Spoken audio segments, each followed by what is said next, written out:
जैसा कि हम सब जानते हैं, आज भारत को आज़ाद हुए 77 साल बीत गए हैं और इस आज़ादी के पावन पर्व पर, आज़ादी के इस महोत्सव पर मैं उन वीर महापुरुषों को धन्यवाद देना चाहता हूं, जिन्होंने भारत को आज़ाद करने में अपना योगदान दिया, अपना बलिदान दिया। और उन्हीं के बलिदानों के कारण, उनके योगदानों के कारण आज हम एक आज़ाद और स्वतंत्र भारत पर निवास करते हैं, आज़ाद और स्वतंत्र भारत पर रहते हैं। केवल उनके बलिदानों के कारण, केवल उनके योगदानों के कारण। और आज ठीक इसी प्रकार से आज़ादी के इस महोत्सव पर हम एक मसीह होने के नाते, क्या हमारा भी जीवन पाप की गुलामी से, पाप के बंधनों से आज़ाद है, स्वतंत्र है? क्योंकि इस पाप की गुलामी से हमारे प्रभु यीशु मसीह ने आज से 2023 साल पहले कलवरी क्रूस पर अपना बलिदान देकर हमें स्वतंत्र और आज़ाद कर दिया है।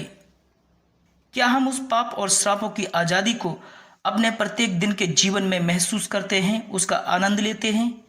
क्योंकि यीशु मसीह आया हमें पाप और श्रापों की गुलामी से आज़ाद करने के लिए और स्वतंत्र और अनंत जीवन देने के लिए।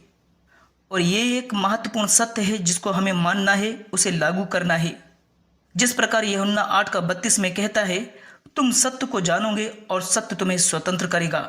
और सत्य यही है कि मसीह ने अपने बलिदान के कारण हमें स्वतंत्र और आज़ाद कर दिया है। और अब हमारे ऊपर कोई पाप और श्राप का बंधन नहीं, कोई निराशा और दुखों का जीवन नहीं, क्योंकि मसीह ने हमें आज़ाद कर दिया है, स्वतंत्र कर दिया है।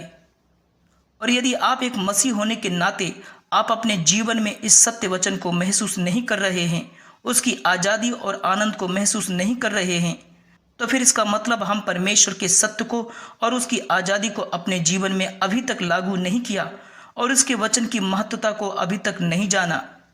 इसीलिए आज ही अपने मनों और जीवनों को परमेश्वर के हाथों में समर्पित करें और आज़ादी और स्वतंत्रता का जीवन जिएं। सो प्रभु आप सबको आशीष दे। जय मसीह की, जय हिंद, जय भारत।